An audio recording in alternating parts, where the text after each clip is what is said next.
When the internet began, bulletin board services, or BBS, became the first online communities of the so-called information superhighway. Using their phone lines, people logged in from all over America to talk about sports, games, movies, and on one BBS in particular, share their ghost stories. Over time, those communities all went dark, except for one lone server that continues to operate somewhere in an unknown part of Pennsylvania's Rust Belt. A relic of the 1990s, veiled in mystery, it is a digital archive of humanity's strangest encounters with the unknown, as told by the people who experienced them. My name is Brandon Schexnayder, and you are listening to Fear Daily. Subject: The Empty Place. User: L2214XYZ. Posted December 9th, 1997. I should have trusted my instincts from the moment I stepped into Paul's parents' house.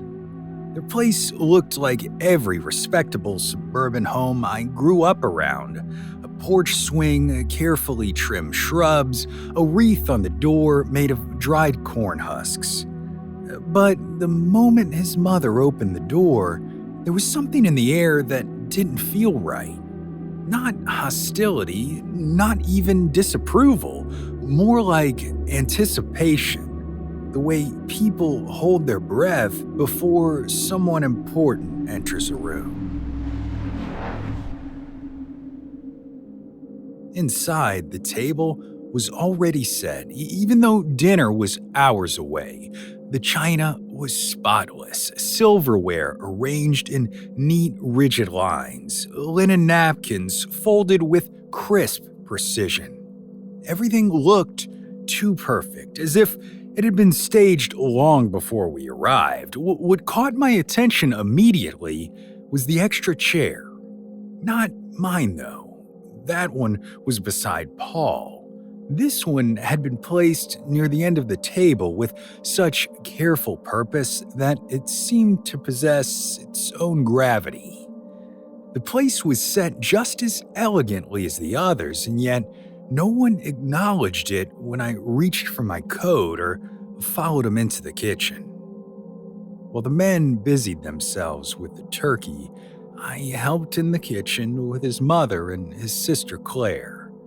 There was a stiffness in the room I couldn't shake, like the two of them were mentally bracing for something. Whenever the conversation drifted toward holiday traditions, both of them seemed to skirt quickly away from any mention of past Thanksgivings. At one point, his mother placed a serving bowl on the counter and paused, staring toward the dining room with a distant expression I couldn't decipher. I thought she was remembering someone who had passed, an old relative maybe, but the look wasn't grief. It was expectation. Finally, I asked about the place setting. Not accusing or suspicious, just curious enough to fill the silence. His mother hesitated, then said they always left a place for Caroline, her eldest daughter. She didn't elaborate, but the name hung in the air like a draft from an open window. Later, while her mother stepped into the pantry, Claire leaned closer to me and quietly said that Caroline had died before she was born, a childhood tragedy that no one in the family liked discussing. The chair had been a part of the holiday ever since. It keeps Mom calm, she said. But the way her eyes flicked toward the table made me wonder whether calm was really the goal.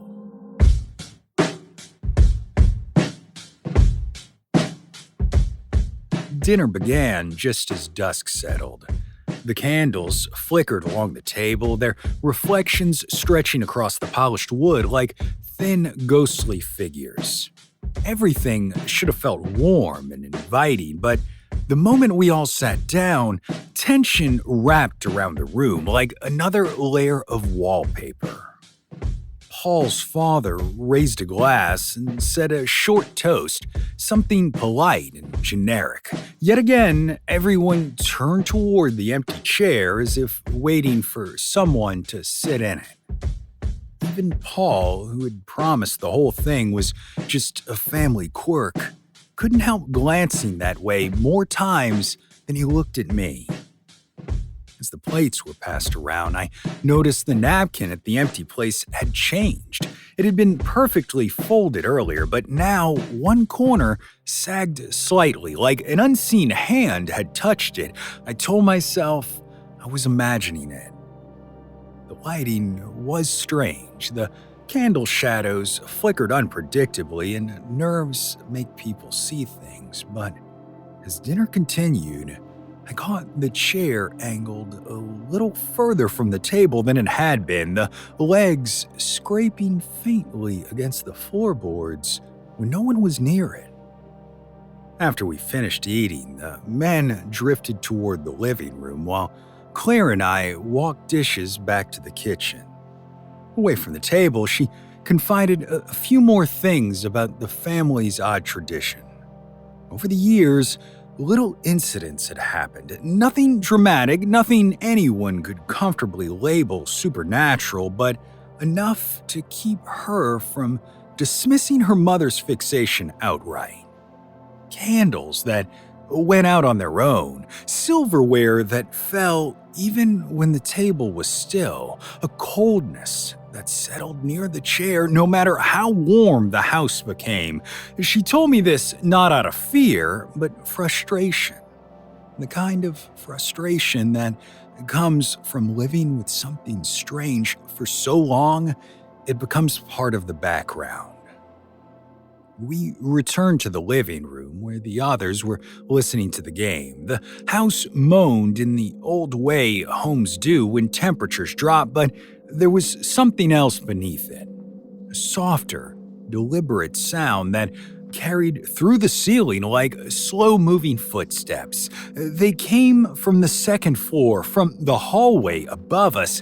Everyone in the room heard it. Every head turned at the same moment.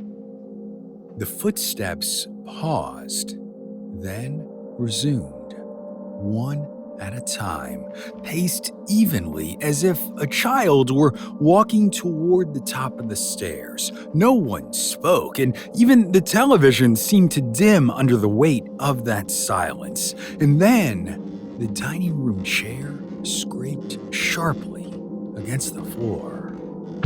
The sound was violent enough to make Claire flinch. I turned and saw that the chair had moved several inches in a single jolt, angled away from the table as if someone had stood suddenly and pushed back from the meal. The candles near the far end sputtered and one winked out, sending a thin trail of smoke drifting upward.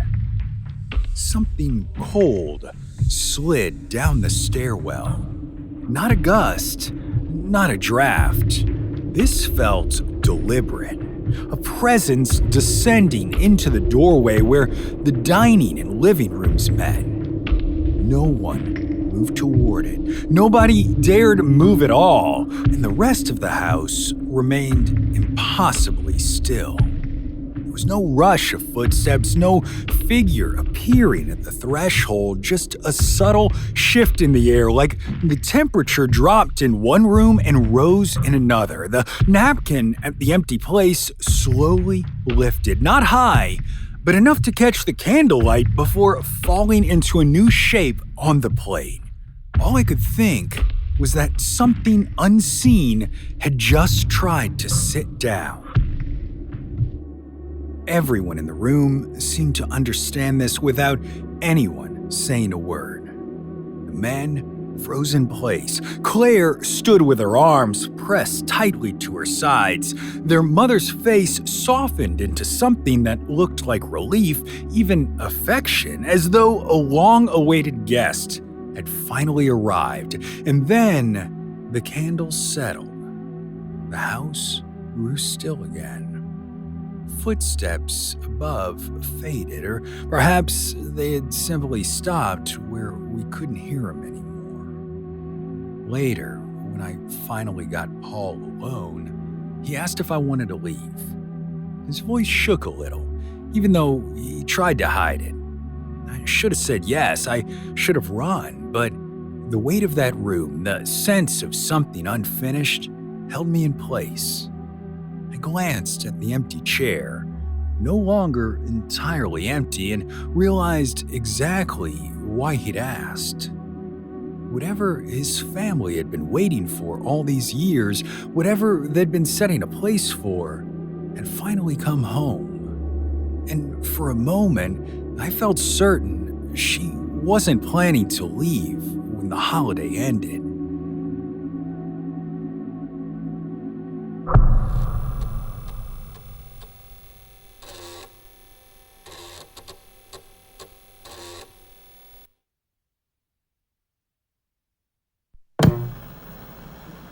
Subject: News of the World. User: Whip10RF. Posted April 18th, 1995.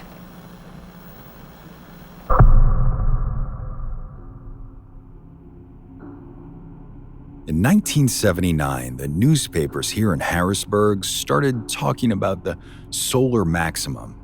It is, they say, a period of increased activity from the sun for reasons only the sun, scientists, and, if I'm correct, roughly half the newspapermen writing about it understand.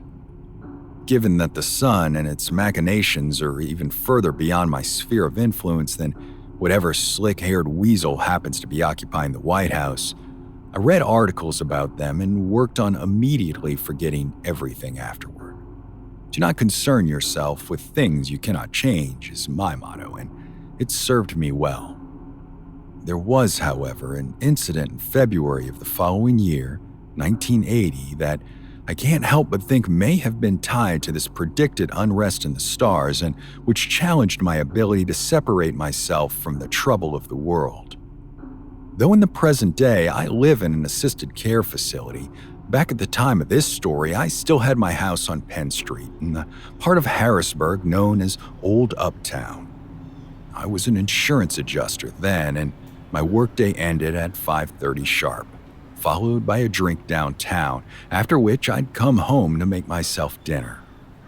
There are those who say cooking is a feminine trait, one which debases the very manhood of any male who should do it for themselves, to which I say, bullshit. If we're to believe obvious false equivalencies, such as strength being a synonym for maleness, then being able to provide for oneself in all ways, including the preparation of food, should be an integral part of the equation. Regardless, I'd prepare my dinner, smoke several cigarettes on my back porch, then listen to the evening news on WHP-FM while washing dishes.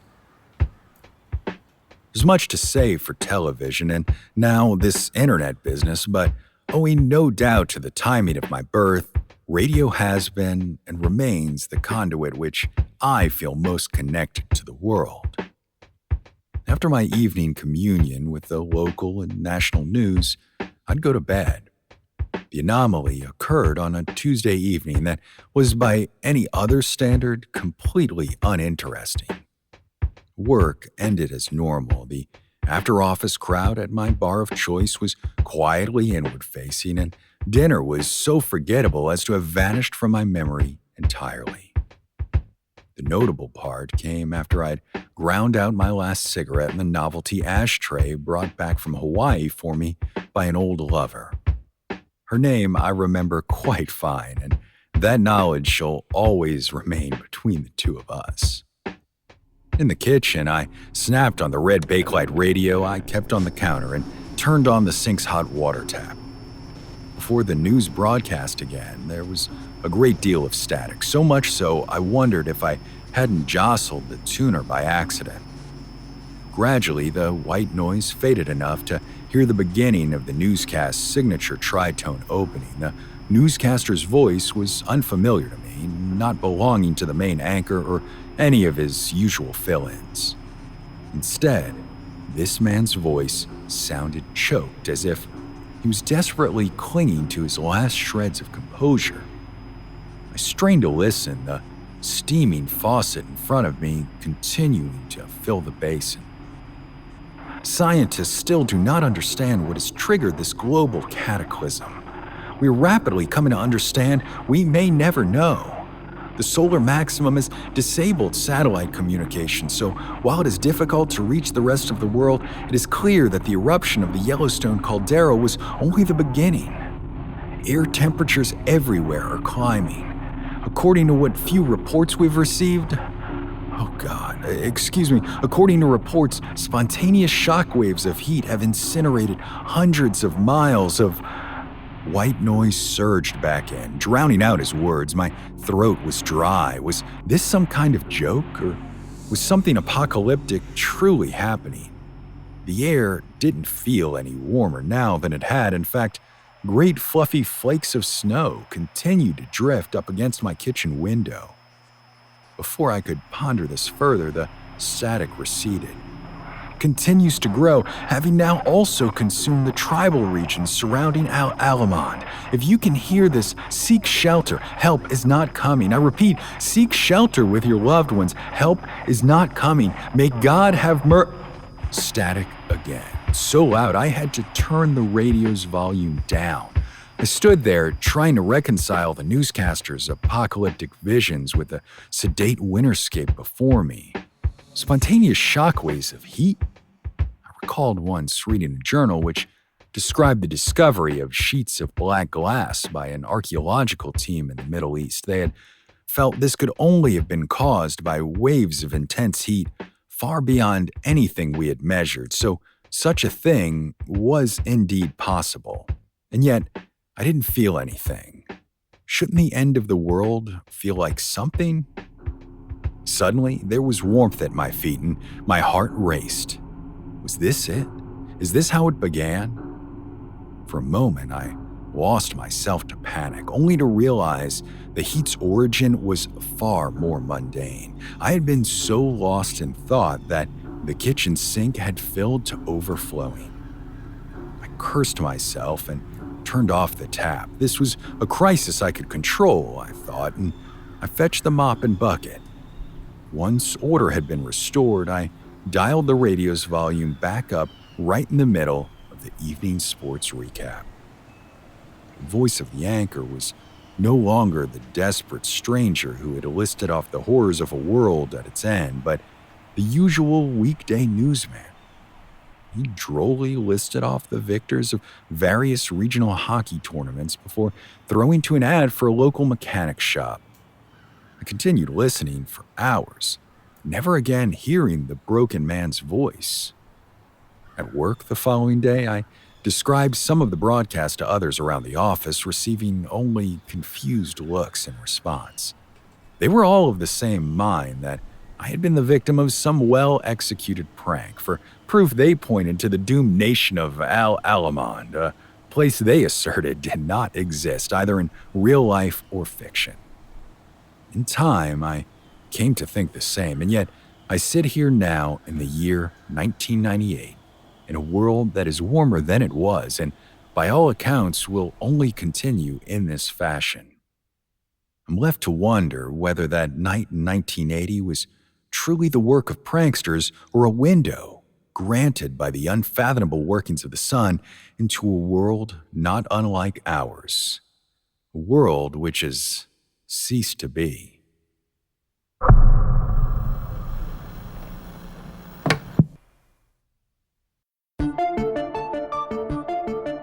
Fear Daily is an independent podcast hosted by Brandon Schexnayder and written by Brennan Storr, with Joanna Smith serving as the consulting editor, audio production by Rachel Boyd, and sound design by Southern Gothic Media.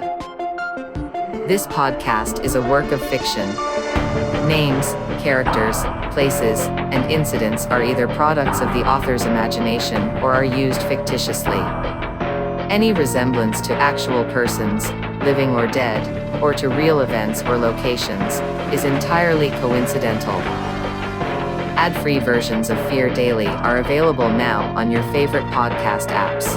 For more information, visit feardaily.com. but move fast before the server goes offline.